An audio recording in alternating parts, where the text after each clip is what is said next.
اللہ اکبر اللہ اکبر۔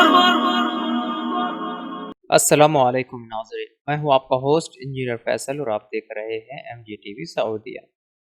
ناظرین، سعودیہ میں رہائش پذیر لوگوں کو اس چیز کا علم ہوگا کہ اگر کوئی کمپنی خسارے میں چلی جائے تو غیر ملکیوں کے حقوق مطلب اینڈ سروس بینیفٹس تک ان کو نہیں دے پاتی، اور اکثر غیر ملکیوں کو اپنے حقوق لیے بغیر اپنے ملک واپس لوٹنا پڑتا ہے۔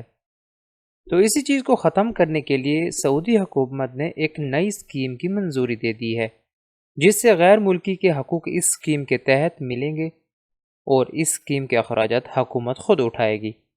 تو آئیے ناظرین، آپ کو بتاتے ہیں خبر کی مکمل تفصیل۔ ناظرین، اگر ابھی تک آپ نے ہمارے چینل کو سبسکرائب نہیں کیا تو چینل کو سبسکرائب کریں اور ساتھ گھنٹی کے بٹن کو دبائیں تاکہ ہر آنے والی ویڈیو آپ تک پہنچتی رہے۔ سعودی حکومت نے نجی اداروں میں کام کرنے والے غیر ملکی ملازمین کے بقایا جات کی ادائیگی کے لیے انشورنس اسکیم کی منظوری دے دی ہے۔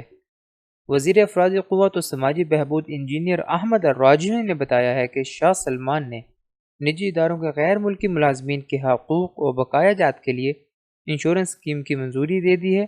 اس اسکیم پر عمل درآمد کے جملہ اخراجات سعودی حکومت خود برداشت کرے گی۔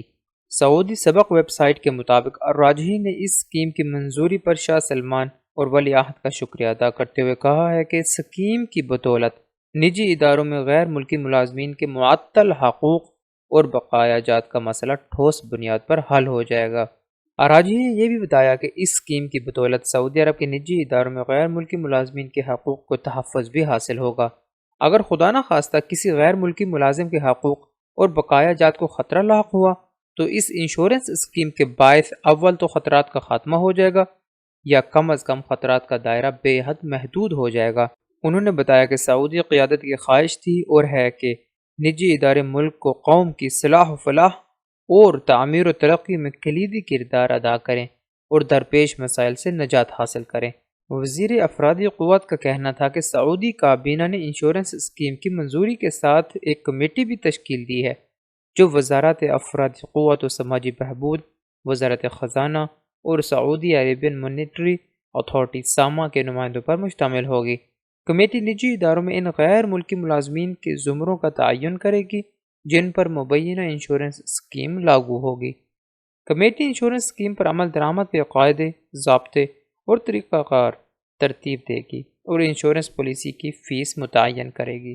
بہرحال ناظرین، ہم دعا کرتے ہیں کہ اس انشورنس سسٹم کا نفاذ بھی جلد اور شفاف طریقے سے کر دیا جائے۔ ناظرین، اپنے ہوسٹ فیصل کو اجازت دیں، ملتے ہیں مزید سعودیہ کی تازہ ترین خبروں کے ساتھ، تب تک کے لیے اللہ حافظ۔